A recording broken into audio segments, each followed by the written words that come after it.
మేడిగడ్డ ప్రాజెక్టులో అవినీతి జరిగిందంటూ మాజీ ముఖ్యమంత్రి కేసీఆర్ తో పాటు మరో 7గురుపై దాఖలైన పిటిషన్పై గురువారం విచారణ ఉండగా ఎవరూ హాజరు కాకపోవడంతో భూపాలపల్లి జిల్లా జడ్జి నారాయణబాబు కేసును అక్టోబర్ 17కు వాయిదా వేశారు.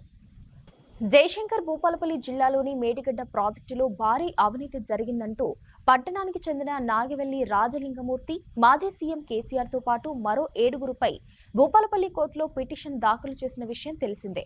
కాగా ఈ పిటిషన్పై విచారణకు గురువారం మాజీ ముఖ్యమంత్రి కేసీఆర్ తో పాటు మిగతా వారు కోర్టుకు హాజరు కావాల్సి ఉంది. ఇందులో మాజీ సీఎం కేసీఆర్, ఐఏఎస్ అధికారిని స్మితా సబర్వాల్ తరపున ఎవరూ హాజరు కాకపోవడంతో సమన్లు జారీ చేయాలని జిల్లా జడ్జి నారాయణబాబు ఆదేశించారు.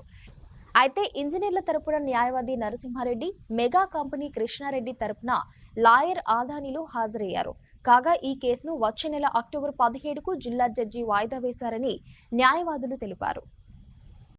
మేడిగడ్డ మీద అది మిస్అప్రోప్రియేషన్ జరిగింది, పబ్లిక్ సొమ్ము దుర్వినియోగం అయింది, 1,35,000 కోట్లని దివంగత సంజయ్ రెడ్డి గారు కేసు వేశారండి రాజలింగమూర్తి తరఫున.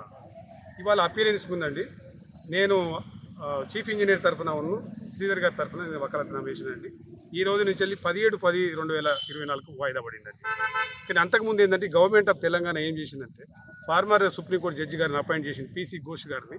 వారు ఇన్వెస్టిగేషన్ చేస్తున్నారు. వారు ఇంకా రిపోర్ట్ సబ్మిట్ చేయలేదు. వారు అక్కడ ఎంక్వైరీ చేసుకుంటూ ఇది నడవడానికి వీల్లేదండి, సబ్జ్యుడిస్ కిందకి వస్తుంది. ఈ కోర్టుకు పెద్ద అధికారం ఏం లేదని నా భావన. ఈరోజు భూపాలపల్లి జిల్లా కోర్టులో కంప్లైంట్ వేయడం జరిగింది.